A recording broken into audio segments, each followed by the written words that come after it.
We were both book editors, and we just got thrown together randomly on a project, and we were writing a lot of outlines and plotting a lot of books, and we just clicked. Yeah, kind of right away. We ended up doing so much writing as editors for this book company. It was like boot camp for being a writer, because every book series needed to have the same tone. So we rewrote and actually wrote so much. We wrote so much, and you know that actually convinced me that I could be a writer. It was just like, you know what? I've written a lot of books now. I thought to myself. Eventually, I had gone to a different publishing company, and Melinda made the jump to being a freelance writer. And that's when Roswell came in. I was working at a book production company called 17th Street Productions, and we were doing a book series for the publisher, Pocket Books. Pocket Books had come to us with this idea, Roswell High. That was just it. Roswell High, the two words. The great, they wanted a high school series. Not to denigrate that, though. That was a good... It was a good idea. It was. All power to them.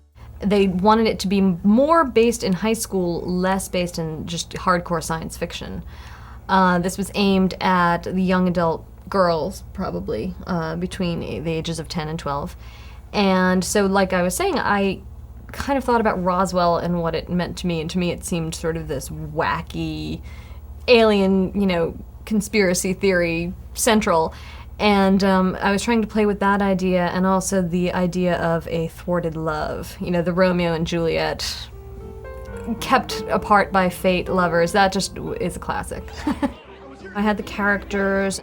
I knew the setup. I had come up with the Max saving Liz in the crash down, that she gets shot and he saves her and outs himself as an alien, and that's the start of their romance.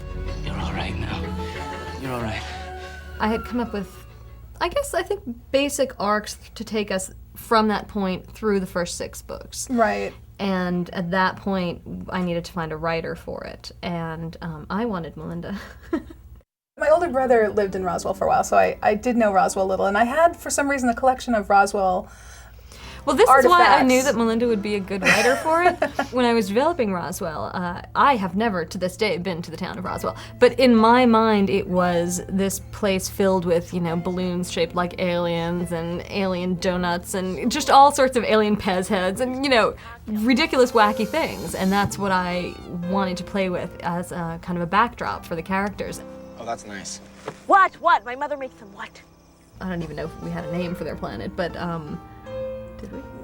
No, I think that we did that cheat thing where it's kind of like... You couldn't say it in your language. Say it in your language. I don't think that we ever thought of them as being an alien first and foremost. We thought of them as being a person, being, a character who was raised by these parents in this place, or in Michael's case, was not raised by a loving family, and how that would make him a different character from Max and Isabel, who really had kind of, a strong family behind them. And these are things that you can say about human beings, obviously, and we just approached it from that angle. It was never, who were they as an alien, And, right. And the TV rights sold on the strength of the first draft of the first book that she wrote, so her first draft was good enough to create Roswell the television, so... It's rare that the television rights to a book series like this would sell at all. It's even more rare that it would, in fact, get made and then get picked up and actually put on the air for 3 years. I mean, I don't think we ever expected any of it. Well, it happened so fast that the rights sold, and then the pilot actually got made, and then that the pilot got picked up. And we were still working on the books, and the books hadn't even launched at that point. I guess it would be okay to show you guys this. When I watched the pilot, what I was really amazed about, which was what was so much the same, it would be like really like silly little things. It would be like, they kept in the thing that she wore the dress with the cupcakes on it when she was in kindergarten. And also, Jason left in one little joke that my editor, not Laura, but the pocketbook editor, had taken out, and I felt so vindicated. I knew that joke was funny. It's true. But then there were also things like in the pilot that I had sort of little writerly envy about, because there's this scene at the Crash Festival, And for one thing, I never used that festival in the books, and I thought, why didn't I ever use that festival in the books? But there's this moment where they reenact the crash, and Isabel and Michael and Max are watching this crash, and you just see in their faces that it means so much. Well, there's a something- little sort of alien stuffed animal Right. that's on fire, It's and on they're fire, watching it. and they're watching it, and the rest of the crowd is just partying and having a good time and cheering. And you can just see that it means something so different to them, because this is a reenactment of their parents' being death, killed. and it was so powerful, I thought, in there. And I was like, I can't believe I never thought of that. You know? We thought that Jason Katims. He's a good writer. Exactly. Liz, listen to me. You can't talk to anyone about this. Not your parents, not Maria, no one. You don't understand what'll happen if you do. I stopped picturing them the way they were described in the books as soon as I saw the pilot. Yeah, I know. As soon as I saw them, they just The became thing the is, characters. I wrote them to match the cover photo of what the publisher gave me for the book. So it was never like I pictured this Max and he was blonde and he had blue eyes, and then I wrote it and I just fell in love with that Max. It's like I wrote him to match the Right. cover photo. Appearance wasn't important. You know. It's all about who he was inside. So it didn't matter, yeah. I always thought Jason was perfect Max, and so Yeah. I think I even picture him like that. I don't really ever picture him with blonde hair anymore. You broke the bottle when you fell. Spill ketchup on yourself. Don't say anything, please. The thing that always kind of stayed the same was, The characters. you know, that Max and Liz were sort of like the heart of the show, and I thought like the casting was so amazing, because from the pilot, when Shiri and Jason looked at each other, you could like feel it, and I thought From the very first minute, they had the perfect chemistry. It was the yeah. exact chemistry that we wanted, that the books had. because you they know, could between Max be and in their Liz. little biology lab and look at each other across the room, and you could just feel it. I think that Jason Katims managed to really. He kind of focused on the same thing. I think we're similar sensibilities with him in that way. It was just interesting to see what another writer did with just the same Max heals Liz, and you have this group of characters with, you know, these basic characteristics, with like the exception of the Valentes, who are very different. Valentes are different. And we love the way that they were different. You're a smart guy, don't you? I don't know what you're talking about.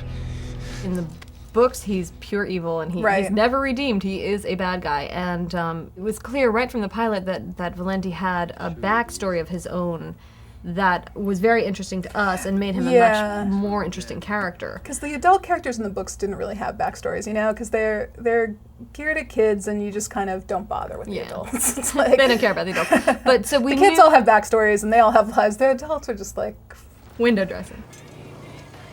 Going home? Maria in the book and Maria in the show have a similar sensibility with their, you know, well, they kind of new agey, wise-cracking point of view. Yeah, Exactly. They might be like softer, Sniffing the, harder herbs. edged or something, but they still kind of had the basic relationship with Michael. Michael did have his spiky hair in the first season. Michael had That spiky hair. That was one of the physical things that stayed the same. Books 1 through 5 came out with covers that had photos of cover models on them, you know, of the characters and everything.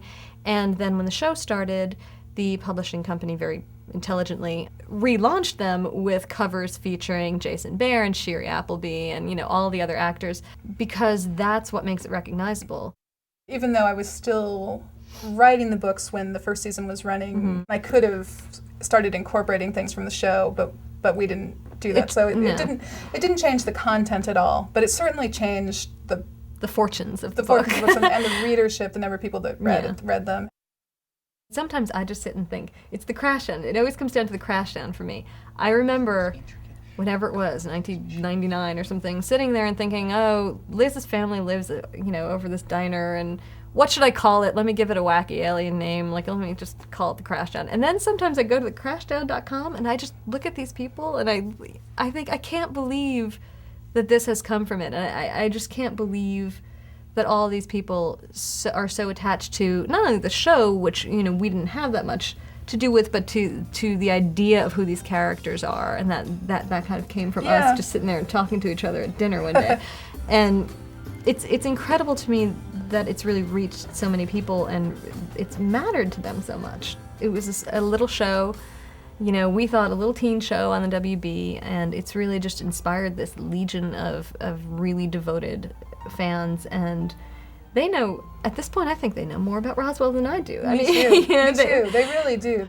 They've been so faithful to Roswell, and they've done so much good work because of coming together through Roswell. Right. They just I really deserve. respect them. I think they definitely deserve a love letter. We would I love hope to that send they them, take it that way. I know. Yeah. We love them. We do. We love them. So help me out here, Max. I mean, what are you?